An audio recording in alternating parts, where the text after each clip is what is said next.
જામનગરના ધ્રોલ તાલુકાના ચામુંડા પ્લોટમાં રહેતી 32 વર્ષીય મધુબેન વાઘેલા નામની યુવતીને પોતાના જ વિસ્તારમાં રહેતા મિલન કંટારિયા નામના યુવક સાથે પ્રેમ સંબંધ બંધાયો હતો.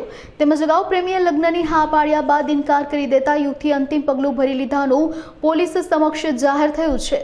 તેમજ પ્રેમી અને તેની સાથે અન્ય 2 મહિલાઓના ત્રાસ અને મરી જવા માટે મજબૂર કરવા અંગે ધ્રોલ પોલીસ મથકમાં ફરિયાદ નોંધાઈ હતી. સમગ્ર મામલે પોલીસે વધુ તપાસ હાથ ધરી છે.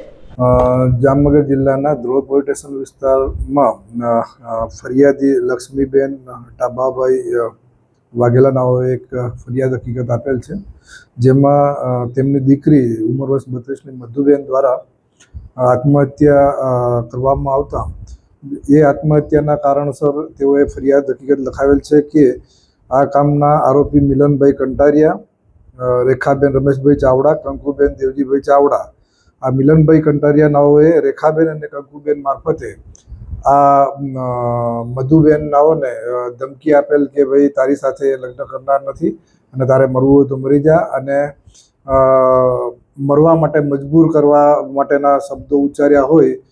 અંતે મધુબેન દ્વારા આત્મહત્યા કરવામાં આવેલ, જે અનુસંધાને ધ્રોલ પોલીસ સ્ટેશનની અંદર BNS કલમ 108, 352, 351, 3 અને 54 મુજબ ગુનો દાખલ કરવામાં આવેલ છે. હાલ આ ગુનાની તપાસ PI શ્રી ધ્રોલ નાઓ કરી રહેલ છે.